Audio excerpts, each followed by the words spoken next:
Welcome to my channel English Porichoy, learn English systematically and lesson wise. আজকে আমি তোমাদের জন্য অন্য দিনের মতোই একটা গুরুত্বপূর্ণ ক্লাস নিয়ে এসেছি। সেটা হলো অ্যাবস্ট্রাক্ট নাউন কী করে তৈরি করতে হয়। এর আগে আমি বলবো যে তোমরা প্লেলিস্টে গিয়ে অবশ্যই অ্যাবস্ট্রাক্ট নাউন কাকে বলে এবং অ্যাবস্ট্রাক্ট নাউন রিলেটেড যে ভিডিওগুলো আছে আমার প্লেলিস্টে সেগুলো অবশ্যই তোমরা দেখবে। তো let's begin the class. Abstract noun কাকে বলে? যে নাউনের দ্বারা দোষ, গুণ, অবস্থা, যে নাউনের দ্বারা কোনো কিছু কাজ বোঝায়। আমরা জানি যে নাউন মানে হচ্ছে নাম বোঝায়, কিন্তু অ্যাবস্ট্রাক্ট নাউনের দ্বারা নামকে না বুঝিয়ে কি বোঝাবে? কোনো অ্যাকশন বা কাজকে বোঝাবে, কোনো কোয়ালিটি বা গুণকে বোঝাবে, আর কোনো স্টেট বা অবস্থাকে বোঝাবে। তাহলে অ্যাবস্ট্রাক্ট নাউনের দ্বারা কি বোঝাতে পারে? অ্যাবস্ট্রাক্ট নাউনের দ্বারা এই যে অ্যাবস্ট্রাক্ট নাউনের দ্বারা নাউন মানে হচ্ছে নাম বোঝায়, কিন্তু অ্যাবস্ট্রাক্ট নাউনের দ্বারা নামকে বোঝাবে না। নামকে না বুঝিয়ে কাকে বোঝাবে? হয় কোনো গুণকে বোঝাবে বা কোয়ালিটিকে বোঝাবে, গুণ বা কোয়ালিটিকে বোঝাবে, ওকে। আর বোঝাবে কোনো কাজ বা অ্যাকশনকে বোঝাবে। আমরা জানি যে কাজ মানে হচ্ছে ভার্ব বোঝাবে, কিন্তু গুণ মানে হচ্ছে অ্যাডজেক্টিভ, কিন্তু সেটা নয়। অ্যাবস্ট্রাক্ট নাউনের দ্বারা গুণ বা কোয়ালিটি বোঝাবে, কাজ বা অ্যাকশন বোঝাবে, আর বোঝাবে স্টেট বা অবস্থা বোঝাবে, কি অবস্থার মধ্যে আছে সেটা বোঝাবে। তো নাউন কি করে খুঁজে পাবো বাংলায়? এর আগেও আমি বলেছি যে কোনো একটা সেন্টেন্সে নাউনকে খুঁজে পাওয়ার উপায় হচ্ছে বাংলায় কি দিয়ে, ইংরেজিতে হোয়াট দিয়ে। ইফ ইউ কোয়েশ্চন, যদি তোমরা প্রশ্ন করো তাহলে কিন্তু নাউন খুঁজে পেয়ে যাবে, আর অ্যাবস্ট্রাক্ট নাউন খুঁজে পেয়ে যাবে। যে যদি বাংলায় কি দিয়ে প্রশ্নের উত্তর পাওয়া যাচ্ছে কোনো সেন্টেন্সে এবং সেটা দ্বারা নাম বোঝাচ্ছে না, তখন তাকে আমরা জানবো যে, আমরা যদি বলি যে একটা সেন্টেন্স লক্ষ্য করো, ইউ হ্যাভ কাইন্ডনেস, তোমার কাইন্ডনেস আছে। এরপরে তোমার কি আছে? কাইন্ডনেস আছে। বাংলায় কি দিয়ে প্রশ্ন করলে হোয়াট ডু ইউ হ্যাভ, তোমার কি আছে? না ইউ হ্যাভ কাইন্ডনেস, বা তোমার কি আছে? তোমার কাইন্ডনেস আছে। বাংলায় কি দিয়ে প্রশ্ন করলে এই অংশটার উত্তর পাওয়া যাচ্ছে, তাই এটা হচ্ছে নাউন। কিন্তু এই নাউনের দ্বারা নাম বোঝাচ্ছে না, এই নাউনের দ্বারা কি বোঝাচ্ছে? হয় গুণ, না হলে কাজ, না হলে অবস্থা বোঝাচ্ছে। তাকে বলা হয় অ্যাবস্ট্রাক্ট নাউন। আশা করছি বুঝতে পারলে। এরপরে অ্যাবস্ট্রাক্ট নাউন কি দেখে বুঝতে পারবো আমরা এগুলো হচ্ছে অ্যাবস্ট্রাক্ট নাউন, বা অ্যাবস্ট্রাক্ট নাউনটা কি করে তৈরি করা হয়, how to form the abstract noun. তাহলে আজকের আমার ক্লাসটা হচ্ছে যে ফরমেশন অফ অ্যাবস্ট্রাক্ট নাউন নিয়ে, কি করে অ্যাবস্ট্রাক্ট নাউনটা তৈরি হয়। আমি এক্ষেত্রে বলি যে সাফিক্স একটা গুরুত্বপূর্ণ ভূমিকা পালন করে। এর আগেও অ্যাবস্ট্রাক্ট নাউন ক্লাসে আমি একটু বলেছিলাম যে কিছু সাফিক্স আছে, যে সাফিক্সগুলো দেখে আমরা বুঝতে পারবো যে এই ওয়ার্ডটা হচ্ছে অ্যাবস্ট্রাক্ট নাউন। কিছু সাফিক্স আছে, যে সাফিক্সগুলো দেখে আমরা বুঝতে পারবো যে এগুলো হচ্ছে অ্যাবস্ট্রাক্ট নাউন। যেমন বলেছিলাম নেস, যেমন বলেছিলাম সিওয়াই, যেমন বলেছিলাম সিপ। এগুলো আজকে দেখবো যে অ্যাবস্ট্রাক্ট নাউনটা কি করে তৈরি হচ্ছে। অ্যাডজেক্টিভ থেকে অনেক সময় অ্যাবস্ট্রাক্ট নাউনটা তৈরি হয়। অ্যাডজেক্টিভ থেকে কি থেকে তৈরি হয়? অ্যাডজেক্টিভ থেকে অ্যাবস্ট্রাক্ট নাউন তৈরি হয়। যেমন ব্রেভ, এই যে ব্রেভ, এটাকে একই ধরো। ব্রেভ, এই ব্রেভটা হচ্ছে অ্যাডজেক্টিভ ফর্ম। ব্রেভের সাথে এটা ছিল ব্রেভ, এর সাথে আর ওয়াই যোগ হয়ে গেল এবং এটা নাউন করে দিল, অ্যাবস্ট্রাক্ট নাউন। তাহলে এই আর ওয়াই যোগ হয়ে এটা অ্যাবস্ট্রাক্ট নাউন তৈরি হচ্ছে। ব্রেভ থেকে, ব্রেভটা ছিল অ্যাডজেক্টিভ। ইউ আর ব্রেভ, তুমি হচ্ছে সাহসী, সেটা হচ্ছে যে অ্যাডজেক্টিভ। কিন্তু ইউ হ্যাভ ব্রেভারি, তোমার আছে সাহসিকতা, সেই ব্রেভারিটা হচ্ছে যে অ্যাবস্ট্রাক্ট নাউন। কি করে তৈরি হয়েছে? ব্রেভ থেকে তৈরি হয়েছে। সিমিলারলি এই সুইটের সাথে নেস সাফিক্স যোগ হয়ে গেছে। সুইটনেস, যেমন কাইন্ডনেস, সুইটনেস, অ্যাবস্ট্রাক্ট নাউন তৈরি হয়ে গেছে নেস সাফিক্স যোগে। ডিপটা হয়ে গেছে ডেপথ, ডিপিটিএইচ, একটু শেষে টিএইচ আছে, এই শব্দের শেষে একটা ই উঠে গেছে এবং টিএইচ যোগ হয়ে গেছে। Deep, depth. যেমন লং, লেন্থ, লংটা অ্যাডজেক্টিভ, লেন্থটা হচ্ছে নাউন, ওকে। ওয়াইড মানে চওড়া, ওয়াইড থেকে এসেছে ওয়াইড, টিএইচ সাফিক্স যোগ হয়ে যায়। ওয়ার্ম মানে গরম, WARM, ওয়ার্মের সাথে টিএইচ যোগ হয়ে যায়, অ্যাডজেক্টিভের সাথে টিওএইচ যোগ হয়ে অ্যাবস্ট্রাক্ট নাউন তৈরি হয়। এগুলো সাফিক্স, শব্দের শেষে কোনো অংশ যোগ হয় তাকে এবং সেই শব্দটার পার্সিস্টেন্সটা চেঞ্জ করে দেয়, তাকে অ্যাবস্ট্রাক্ট নাউন বলে। তাকে তো সাফিক্স বলে, এগুলো সাফিক্স। ওকে, বাংলায় অনুসর্গ বলে। প্রাউড, প্রাউড হচ্ছে যে ইউ আর প্রাউড, কিন্তু সে প্রাউড হচ্ছে অ্যাডজেক্টিভ, কিন্তু প্রাইডটা হলো অ্যাবস্ট্রাক্ট নাউন। সেটা তো প্রাউড থেকে তৈরি হয়েছে, মানে অ্যাডজেক্টিভ থেকে এসেছে, অ্যাবস্ট্রাক্ট নাউন তৈরি হয়েছে pride. Okay, you are proud, সেটা প্রাউডটা অ্যাডজেক্টিভ, সেখানে বিশেষণ। তুমি হচ্ছে অহংকারী, তুমি কেমন, তুমি অহংকারী। কিন্তু আমি যদি বলি ইউ হ্যাভ প্রাইড, তোমার আছে অহংকার, তখন you have, what do you have, তোমার কি আছে। বাংলায় কি দিয়ে প্রশ্ন করলে, ইংরেজিতে হোয়াট দিয়ে প্রশ্ন করলে আমরা যে অংশ উত্তর করছি তাকে অ্যাবস্ট্রাক্ট নাউন বলে, তাকে নাউন বলে। তো এই অ্যাবস্ট্রাক্ট নাউনের দ্বারা কোয়ালিটি বোঝাবে বা গুণ বোঝাবে, কাজ বা অ্যাকশন বোঝাবে, আর স্টেট বা অবস্থা বোঝাবে। ইগনোরেন্ট, ইগনোরেন্টটা হয়ে গেছে ইগনোরেন্ট, শেষে যদি এনটি থাকে তাহলে ইগনোর, সেটা র্যান্স, এএলসি।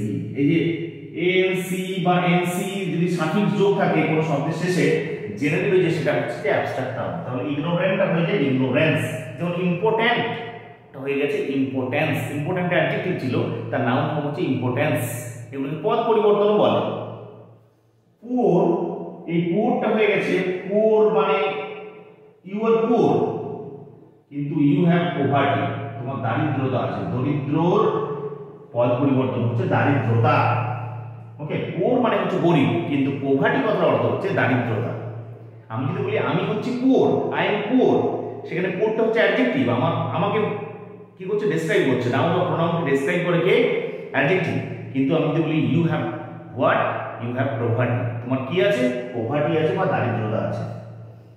এরপর যে অ্যাবস্ট্রাক্ট নাউনগুলো তৈরি হয় সেটা হচ্ছে ভার্ব থেকে। আমরা তো অ্যাডজেক্টিভ থেকে তৈরি করা দেখলাম, অ্যাবস্ট্রাক্ট নাউন কি করে অ্যাডজেক্টিভ থেকে তৈরি হয়। এরপর দেখব যে ভার্ব থেকে কি করে অ্যাবস্ট্রাক্ট নাউন তৈরি করা হয়। এই যে ভার্বগুলো হচ্ছে বিলিভ, বিলিভ। এরপরে নাম্বার 2 আমি এগুলো দেখাই, এগুলো কিন্তু তোমরা নোট ডাউন করে নেবে। বিলিভ মানে বিশ্বাস করা, আই বিলিভ ইউ, আমি তোমাকে বিশ্বাস করি, সেই বিলিভটা হচ্ছে ভার্ব।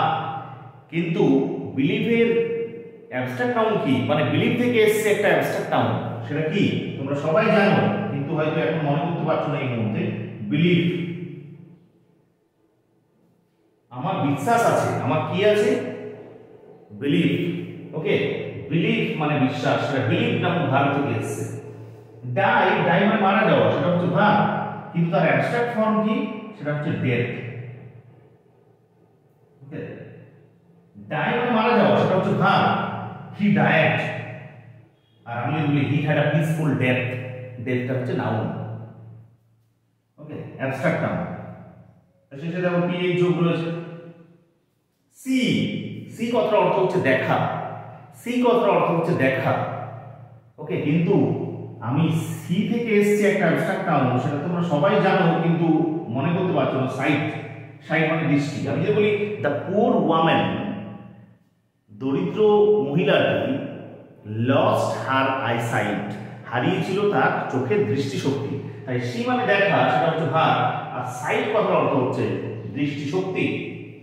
স্টার, স্টার মানে হচ্ছে উপোস করে থাকা, ফাস্টিং করে থাকা, এফএএসটি, ফাস্টিং করে থাকা, স্টার থাকা, সেটা হচ্ছে ভার্ব।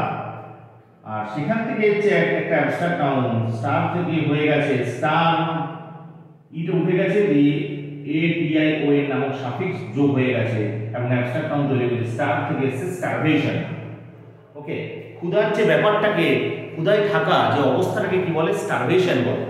ওকে, যেমন অকুপাই মানে OCCUPY, অকুপাই মানে হচ্ছে যে অধিকার করা, সেখান থেকে এসেছে অকুপেশন। পানিশ, পানিশ কথার অর্থ হচ্ছে শাস্তি দেওয়া, সেটা হচ্ছে ভার্ব, কিন্তু পানিশ থেকে এসেছে আমি তোমাকে পানিশমেন্ট দেব, আমি তোমাকে কি দেব, পানিশমেন্ট দেব। তাহলে পানিশের সাথে ম্যাট সাফিক্স যোগ হয়ে গেছে এবং সেটাকে অ্যাবস্ট্রাক্ট নাউন তৈরি করে দিয়েছে। ডিসকভার, ডিসকভারের সাথে কিছুই করা হয়নি, দেখো ডিসকভার থেকে এসেছে ডিসকভারি, ওয়াই সাফিক্স যোগ হয়ে গেছে, ওয়াই, শুধু ওয়াই যোগ হয়ে গেছে, ডিসকভার থেকে এসেছে ডিসকভারি। ওকে, হেট, হেট কথার অর্থ হচ্ছে ঘৃণা করা, হেট থেকে চলে এসেছে, হেটের নাউন ফর্ম হচ্ছে হেট্রেড, সেটা হেট থেকে এসেছে। হেট ঘৃণা করা, কিন্তু হেট্রেড মানে হচ্ছে ঘৃণা। ওকে, সাকসিড মানে সফলতা লাভ করা, আর সাকসেস কথার অর্থ হচ্ছে সফলতা, S U double C E double S.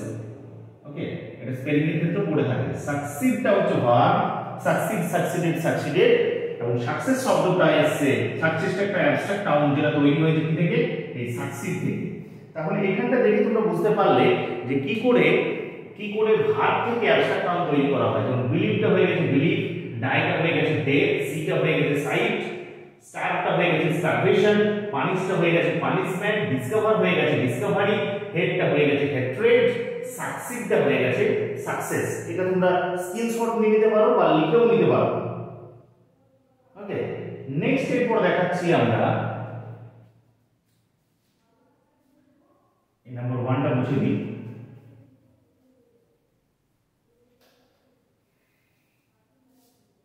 এটা নাম্বার 3 করে দিই, নাম্বার 3। এটা দেখে নিতে পারো তোমরা, এটা স্ক্রিনশট নিয়ে নাও। আমি এরপর এটা মুছে দিই, তাহলে এটা লিখতে বা বুঝতে সুবিধা হবে, আমার বোঝাতেও সুবিধা হবে। এরপর অনেক সময় দেখা যায় যে কমন নাউন থেকে কিছু কিছু অ্যাবস্ট্রাক্ট নাউন এসছে। যেমন দেখলাম অ্যাডজেক্টিভ থেকে, এই সমস্ত অ্যাডজেক্টিভ গুলো থেকে ব্রেডটা হয়ে গেছে ব্রেভারি, সুইটনেস, ডিপটা হয়ে গেছে ডেপথ, প্রাউডটা হয়ে গেছে প্রাইড, ইগনোরেন্টটা হয়ে গেছে ইগনোরেন্স, পুরটা হয়ে গেছে পোভার্টি। সেরকম করে কিছু কিছু কমন নাউন থেকে অ্যাবস্ট্রাক্ট নাউন তৈরি হয়েছে। কমন নাউন কাকে বলে? যেমন নির্দিষ্ট নাম বোঝালে রাম, শ্যাম, যদু, মধু, গঙ্গা, দা গাঞ্জেস, নির্দিষ্ট কোনো নাম বোঝালে তাকে বলা হয় প্রপার নাউন। সেরকম নির্দিষ্ট নাম না বুঝিয়ে সমস্ত ক্লাসকে বোঝালে, আমি যদি বলি আমি হচ্ছি ম্যান নয়, আমি যদি বলি হচ্ছে যে আমি হচ্ছি একজন মানুষ, তো মানুষের মধ্যে তো ছেলেও আছে মেয়েও আছে, নির্দিষ্ট করে বোঝাচ্ছি না, আমি নির্দিষ্ট করে বোঝাচ্ছি না যে রামটা হচ্ছে যে 8টা বড় হাতে, সেটা হচ্ছে যে প্রপার নাউন, নির্দিষ্ট নাম বোঝালে। আর আমি যদি বলি ম্যান, সমগ্র মানুষকে বোঝাচ্ছে, পুরুষকে বোঝাচ্ছে, তাহলে সেটা হচ্ছে যে কি নাউন হয়ে যাবে? ক্লাস নাউন বা কমন নাউন। সেই কমন নাউনগুলো থেকে এসছে অ্যাবস্ট্রাক্ট নাউনগুলো, সেগুলো আমি দেখাবো। যেমন ফ্রেন্ডটা কি হয়ে গেছে? এটা নাম্বার 3 করে দিই। ফ্রেন্ডটা হয়ে গেছে ফ্রেন্ডশিপ। দেখো, ফ্রেন্ডের সাথে শিপ, SHIP, এই সাফিক্সটা যোগ হয়ে কি হয়ে গেছে? ফ্রেন্ডশিপ। ফ্রেন্ডটা হচ্ছে যে কমন নাউন, কিন্তু ফ্রেন্ডশিপটা হচ্ছে যে অ্যাবস্ট্রাক্ট নাউন। এই শিপ সাফিক্স যোগ থাকলেই দেখবে যে সেটা অ্যাবস্ট্রাক্ট নাউন হয়ে যায়। হিরোটা হয়ে গেছে হিরোইজম। হিরোটা কি হয়ে গেছে? হিরোইজম। ওকে, ISM সাফিক্স যোগ থাকলেও কিন্তু সেটা অ্যাবস্ট্রাক্ট নাউন তৈরি হয়, সেটা কমন নাউন থেকে এসেছে, হিরো থেকে এসেছে হিরোইজম। ওকে, আমি যদি বলি don't show your heroism here, তোমার হিরোইজম দেখাও না, তোমার কি দেখাও না? হিরোইজম দেখাও না। তাই হিরোটা হচ্ছে যে কোনো, আমি হিরো মানে কি, অক্ষয় কুমারকেও বোঝাতে পারি, ওকে, আর বরুণ ধাওয়ানকেও বোঝাতে পারে, সেটা তাই। কিন্তু হিরোটা হচ্ছে যে কমন নাউন বা ক্লাস নাউন, কিন্তু হিরোইজমটা হচ্ছে অ্যাবস্ট্রাক্ট নাউন। এনিমি মানে শত্রু, এনিমি কথার অর্থ হচ্ছে শত্রু, কিন্তু এনিমি থেকে এসছে এনমিটি, শত্রুতা। ওকে, ITY সাফিক্স যোগ হয়ে গেছে, এনিমি থেকে এসছে এনমিটি। তাহলে এনমিটিটা হচ্ছে যে অ্যাবস্ট্রাক্ট নাউন। পিলগ্রিম মানে তীর্থযাত্রীদেরকে, যারা তীর্থ করতে যাচ্ছে তাদেরকে পিলগ্রিম বলে। সেই পিলগ্রিম থেকে এসছে তীর্থযাত্রা করার যে ব্যাপারটা, তাকে পিলগ্রিমেজ বলে। পিলগ্রিমেজ পুরো যে ব্যাপারটা, তীর্থযাত্রা করার যে কাজটা, অ্যাকশন বোঝাচ্ছে, তাই পিলগ্রিমেজ বলে তাকে। ক্যাপ্টেন থেকে এসছে, ক্যাপ্টেন মানে হচ্ছে যে অধিনায়ক, সেই ক্যাপ্টেন থেকে এসছে ক্যাপ্টেন্সি, অধিনায়কত্ব। এই ক্যাপ্টেন্সি CY সাফিক্স যোগ হয়ে গেছে, সেটাকে অ্যাবস্ট্রাক্ট নাউন তৈরি করে দিয়েছে। থিপ মানে হচ্ছে চোর, থিপ থেকে এসছে থেফট। থিপ মানে চোর, কিন্তু থেফট মানে হচ্ছে চৌর্যবৃত্তি, চুরি করার যে ব্যাপারটা, চুরি করার যে কাজটা, তাকে থেফট বলে। তাহলে ফ্রেন্ড হয়ে গেছে ফ্রেন্ডশিপ, হিরো হয়ে গেছে হিরোইজম, এনিমি হয়ে গেছে এনমিটি, পিলগ্রিম হয়ে গেছে পিলগ্রিমেজ, ক্যাপ্টেন হয়ে গেছে ক্যাপ্টেন্সি, থিপ হয়ে গেছে থেফট।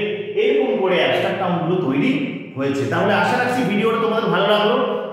যদি ভিডিওটা ভালো লেগে থাকে তাহলে অবশ্যই বন্ধু এবং রিলেটিভদের মধ্যে বেশি বেশি করে শেয়ার করবে। আর এই যে অ্যাবস্ট্রাক্ট নাউনগুলো কি করে তৈরি হচ্ছে আমি বললাম যে এই ক্লাসটা দেখার আগে অবশ্যই তোমরা কি করবে, সেই অ্যাবস্ট্রাক্ট নাউনের ক্লাসটা অবশ্যই আমার চ্যানেলে গিয়ে তোমরা দেখে নেবে। আর একটা বলছি যে যদি কোনো বুঝতে অসুবিধা হয় বা কোনো ক্লাসের প্রয়োজন হয় তোমরা কিন্তু নির্দ্বিধায় আমাকে কিন্তু কমেন্ট সেকশনে গিয়ে জানাবে, আমি তোমাদেরকে অবশ্যই হেল্প করার চেষ্টা করব। ভালো থেকো, সুস্থ থেকো।